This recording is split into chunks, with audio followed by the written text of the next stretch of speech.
Welcome to today education Tamil. TNPSC combine technical service எக்ஸாமினேஷனான hall ticket இன்னைக்கு release ஆயிடுச்சு. அதை எப்படி டவுன்லோட் பண்ணோம் அப்படிங்கிறத இந்த வீடியோவில் நம்ம டீட்டெயிலாக பார்த்துடலாம். சரிங்களா? ஓகே, கூகுளுக்குள்ள டிஎன்பிஎஸ்சி அப்படின்னு டைப் பண்ணோம் அப்படின்னா டிஎன்பிஎஸ்சிக்கான வெப்சைட் வரும். ஸோ அந்த வெப்சைட்டை கிளிக் பண்ணோம் அப்படின்னா லோட் ஆகி இந்த மாதிரி உள்ளே போயிடும்.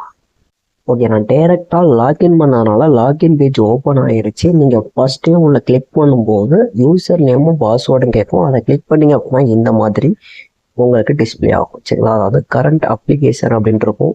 கரண்ட் அப்ளிகேஷன்லாம் நம்ம ஒரு அப்ளிகேஷன் நம்பர் மட்டும் இதுலேருந்து எடுத்துக்கிற மாதிரி இருக்கும். நீங்கள் ஹால் டிக்கெட் டவுன்லோட் பண்ணுறதுக்கு அந்த அப்ளிகேஷன் ஐடின்னு ஒரு நம்பர் இருக்குது பார்த்தீங்களா? ஸோ அந்த நம்பரை மட்டும் நோட் பண்ணி வச்சுக்கோங்க. இந்த நம்பர் இருந்தால் மட்டும்தான் நம்ம ஹால் டிக்கெட் டவுன்லோட் பண்ண முடியும். சரிங்களா? ஓகே, இந்த நம்பரை அப்படியே காப்பி பண்ணி வச்சுக்கோங்க. அப்ளிகேஷன் ஐடி அப்படின்னு இருக்குல்ல, ஸோ இந்த நம்பரை அப்படியே காப்பி பண்ணி வச்சுக்கோங்க. காப்பி பண்ணிவிட்டு அப்படியே ஸ்க்ரோல் பண்ணிவிட்டு கொஞ்சம் அப்படியே பேக்கில் வந்தோம் அப்படின்னா டேரெக்டாக அதுக்கான வெப்சைட் ஹால் டிக்கெட் அப்படின்ற சரிங்களா? அப்படியே கீழே ஸ்க்ரோல் பண்ணிகிட்டே இருந்தோம் அப்படின்னா, அதாவது கரண்ட் அப்ளிகேஷன் இருக்குது. ஸோ அதில் வந்து கீழே ஸ்க்ரோல் பண்ணிக்கிட்டே இருந்தோம் அப்படின்னா டவுன்லோட் ஹால் டிக்கெட் அப்படின்னு இருக்கு பார்த்தீங்களா?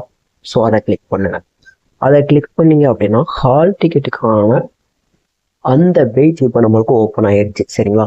ஸோ அப்படியே கீழே ஸ்க்ரோல் பண்ணிகிட்டே வந்திருந்தோம் அப்படின்னா, அதாவது combine technical service examination diploma ID level. சரிங்களா? எப்போ நோட்டிஃபிகேஷன் வந்துச்சு, எப்போ அப்ளை பண்ணோம், அது எல்லாமே இருக்கும். அப்படி சைடில் அப்படியே ஸ்க்ரோல் பண்ணோம் அப்படின்னா ஹால் டிக்கெட் அப்படின்னு இருக்கும். இதை கிளிக் பண்ணோம் அப்படின்னா ஹால் டிக்கெட் டவுன்லோட். இதில் தான் நம்மளோட அப்ளிகேஷன் ஐடி எடுத்தோம் பார்த்தீங்களா? அதாவது கரண்ட் அப்ளிகேஷனில் போய் அப்ளிகேஷன் ஐடி எடுத்துக்கணும். அந்த அப்ளிகேஷன் ஐடியில் அதில் உள்ள number, date of birth click பண்ணோம் அப்படின்னா லாகின் பண்ணோம் அப்படின்னா டேரெக்டாக ஹால் டிக்கெட் டவுன்லோட் ஆகிடும். சரிங்களா?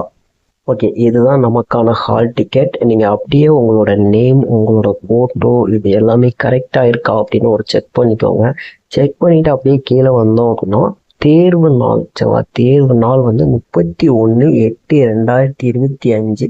இதுக்கான பிளேஸ் அப்படிங்கிறது கொடுத்துருக்காங்க. அதாவது நம்மளுக்கு தென்காசியில் நம்மளுக்கான எக்ஸாம் வந்து அலாட் ஆயிருக்கு அப்படிங்கிறது கொடுத்துருக்காங்க. சரிங்களா? இதில் முக்கிய குறிப்பு அப்படின்னு கொடுத்துருக்காங்க. இது என்ன அப்படின்னா 31/8/2025 நடைபெற எக்ஸாமுக்கு மட்டும்தான் இந்த ஹால் டிக்கெட். சரிங்களா? அதாவது நம்மளுக்கு எக்ஸாம் 2 எக்ஸாம் நடக்கும். 2 எக்ஸாமில் ஃபர்ஸ்ட் எக்ஸாமுக்கான ஹால் டிக்கெட் தான் இது. செகண்ட் எக்ஸாமுக்கான ஹால் டிக்கெட் அந்த 31/8/2025 ஈவினிங்க்கு அப்புறம் நம்ம மறுபடியும் டவுன்லோட் பண்ணிக்கலாம். சரிங்களா? ஸோ 2 எக்ஸாமுக்குமே தனித்தனியான ஹால் டிக்கெட். இப்போ வந்திருக்க ஹால் டிக்கெட் ஃபர்ஸ்ட் எக்ஸாமுக்கு மட்டும்தான். அதாவது 31/8/2025 அன்றைய டேட்டுக்கு யூஸ் ஆகும். சரிங்களா?